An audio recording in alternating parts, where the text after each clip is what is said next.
एक पौराणिक कथानक है। एक बार महर्षि विश्वामित्र 100 वर्षों तक एक जगह तपस्या में खड़े रहे। इस दौरान उनके शिष्य गालव मुनि ने महर्षि विश्वामित्र की सेवा शुश्रूषा की। इससे महर्षि विश्वामित्र ने संतुष्ट होकर गालव मुनि से कहा, वत्स गालव, अब मैं तुम्हें आज्ञा देता हूँ कि तुम जहाँ चाहो जा सकते हो।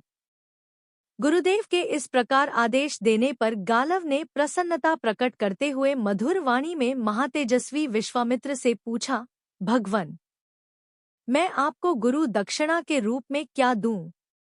गालव की सेवा शुश्रूषा से भगवान विश्वामित्र उनसे बहुत प्रसन्न थे। अतः उनके उपकार को समझते हुए विश्वामित्र ने उनसे बार बार कहा, जाओ जाओ, मुझे तुमसे कोई दक्षिणा नहीं चाहिए।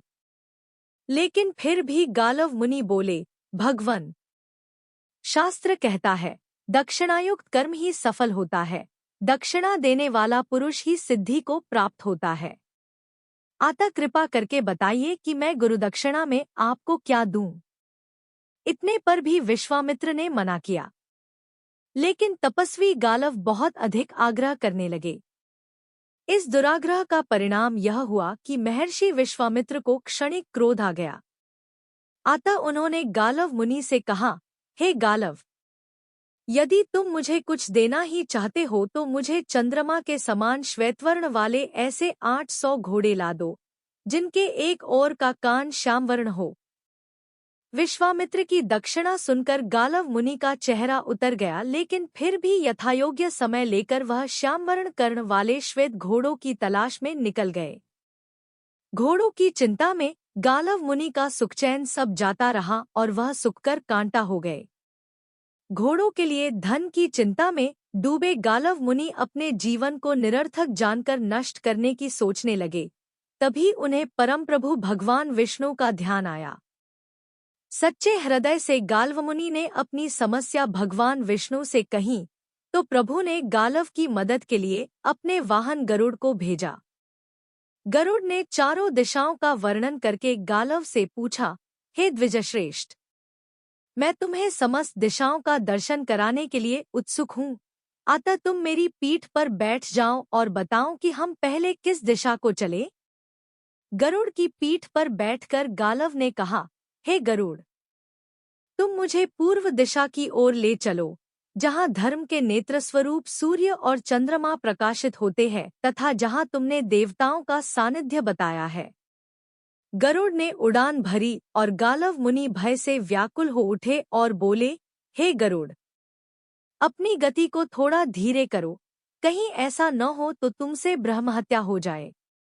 मुझे न तो तुम्हारा शरीर दिखाई दे रहा है न ही अपना, सब और अंधकार ही अंधकार है। इस तरह बातचीत करते करते गालव मुनि ने विश्वामित्र द्वारा मांगी गई दुर्लभ दक्षिणा और उसके लिए अपनी चिंता के विषय में गरुड़ को कहा। इतने में वह समुद्र तट के निकट ऋषभ नामक पर्वत पर पहुंचे गए। ऋषभ पर्वत पर उन्हें एक तपस्विनी मिली, जिसका नाम शांडिली था। शांडिली ने उन दोनों को कुछ खाने को दिया और उसके बाद वो सो गए। जब जागे तो गरुड़ के पंख गायब थे। गरुड़ को ऐसे देखकर गालव मुनि बोले, सखे, तुमने जरूर कुछ गलत सोचा होगा। तो गरुड़ कहने लगे, मैंने तो बस इतना ही विचार किया था कि इस तपस्विनी को मुझे ब्रह्मा, विष्णु और महेश के लोक में छोड़ देना चाहिए। फिर भी है देवी, यदि मैंने अपने चंचल मन से आपका कुछ अप्रिय सोचा तो मुझे क्षमा करें। यह सुनकर तपस्विनी संतुष्ट हो गई और बोली, वत्स, तुमने मेरी निंदा की है, मैं निंदा सहन नहीं करती। जो पापी मेरी निंदा करेगा, पुण्य लोकों से तत्काल भ्रष्ट हो जाएगा। अतः आज से तुम्हें मेरी ही नहीं, बल्कि किसी भी स्त्री की निंदा नहीं करनी चाहिए। यह कहकर तपस्विनी ने गरुड़ को उसके शक्तिशाली पंख वापस लौटा दिए। तत्पश्चात तपस्विनी की आज्ञा लेकर वह दोनों अपने अभीष्ट स्थान की ओर चल दिए। विश्वामित्र को दी गई प्रतिज्ञा को लेकर गालव ऋषि बड़े चिंतित थे। तभी पक्षराज गरुड़ ने कहा, गालव, श्वेतवर्ण और श्यामकर्ण घोड़े हमें तभी मिल सकते हैं जब हमारे पास धन हो। अतः मेरी राय में हमें किसी राजा के पास जाकर धन की याचना करनी चाहिए। चंद्रवंश में उत्पन्न एक राजा मेरे मित्र है, जो महाराज नहुष के पुत्र है। वह मांगने पर तुम्हें निश्चय ही धन दे देंगे। इस तरह की बात सुनकर गालव ने गरुड़ को राजा ययाति के पास चलने को कहा। दोनों राजा ययाति के दरबार में पहुंचे। पक्षराज गरुड़ बोले, हे नहुषनंदन, ये तपस्वी गालव मेरे मित्र है। यह 10,000 वर्षों तक महर्षि विश्वामित्र के शिष्य रहे हैं। इस तरह गरुड़ ने विश्वामित्र को दी गई प्रतिज्ञा और दक्षिणा की पूरी बात राजा ययाति को बताई और बोले, हे राजन, ऋषि गालव आपके दान के सुपात्र है और इनके हाथ में दिए गए दान से आपकी शोभा होगी। राजा ययाति का वैभव पहले ही सहस्त्रों यज्ञ, अनुष्ठान और दानादि करने के कारण क्षीण हो चुका था। अतः वह बोला, हे गरुड़, आप सूर्यवंश के दूसरे राजाओं को छोड़कर मेरे पास पधारे, अतः मेरा जन्म सफल हो गया। किंतु अब मैं उतना धनवान नहीं रहा जितना आप समझते हैं।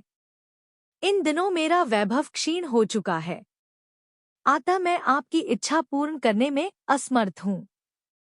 लेकिन फिर भी द्वार पर आए याचक को खाली हाथ लौटाकर अपने कुल को कलंकित नहीं करूंगा, जो आपका संपूर्ण कार्य संपादन करेगी।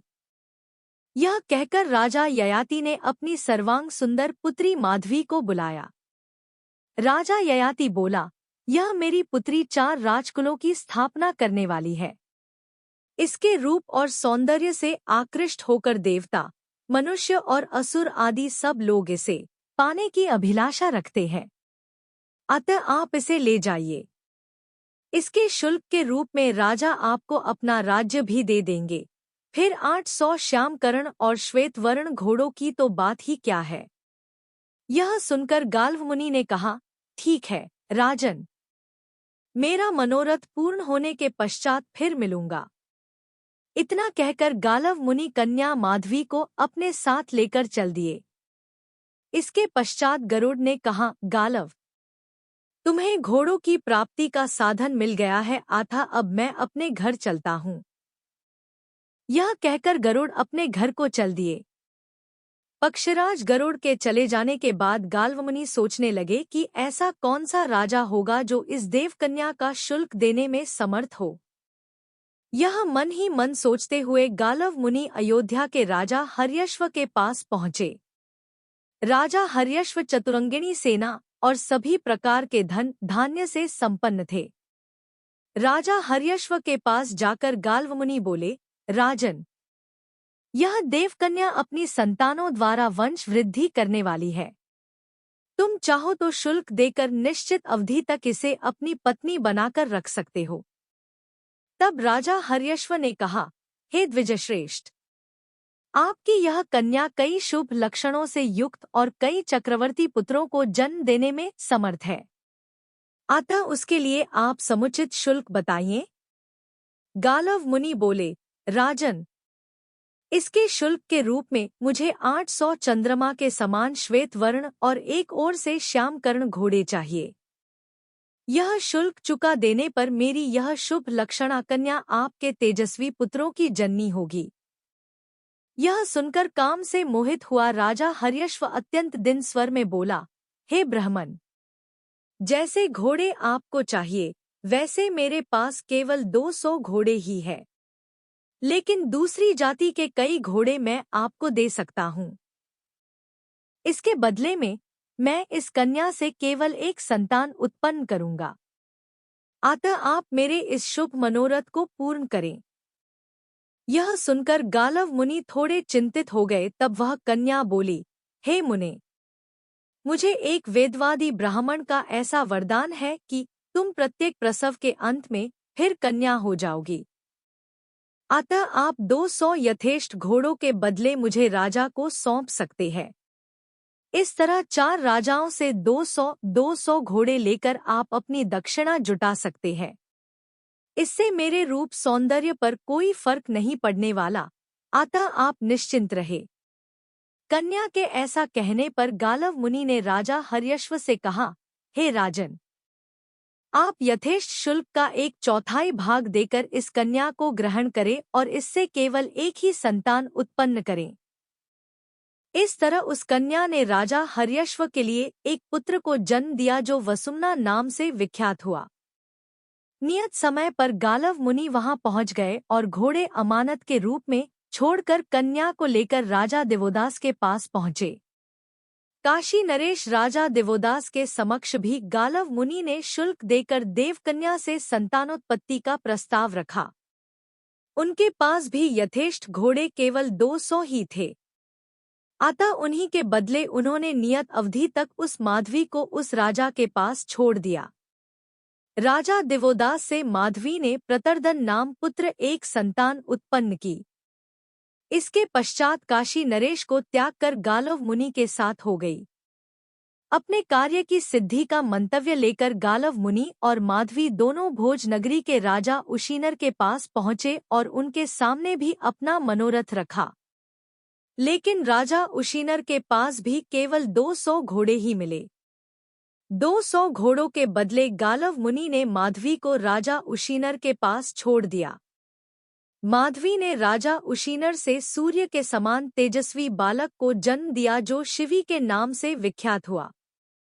नियत अवधि के बाद गालव मुनि माधवी को लेने पहुंच गए। तभी राजा के दरबार में उन्हें पक्षराज गरुड़ मिल गए। गरुड़ हंसते हुए बोले, ब्राह्मण, बड़े सौभाग्य की बात है कि आपका मनोरथ पूरा हो गया। तब गालव मुनि बोले, पक्षराज, अभी तो दक्षिणा का 1/4 भाग बाकी है, जिसे शीघ्र ही पूरा करना होगा। तब गरुड़ बोले, अब इसके लिए तुम्हारा प्रयत्न व्यर्थ होगा, क्योंकि अब ऐसे और अधिक घोड़े किसी के पास नहीं है। तब गरुड़ के कहने से गालव मुनि 600 घोड़े लेकर विश्वामित्र के पास पहुंचे। गालव मुनि बोले, गुरुदेव, आपकी इच्छानुसार ये 600 घोड़े आपकी सेवा में प्रस्तुत है और शेष 200 के शुल्क के बदले आप इस कन्या को ग्रहण करें और इससे संतानोत्पत्ति करें।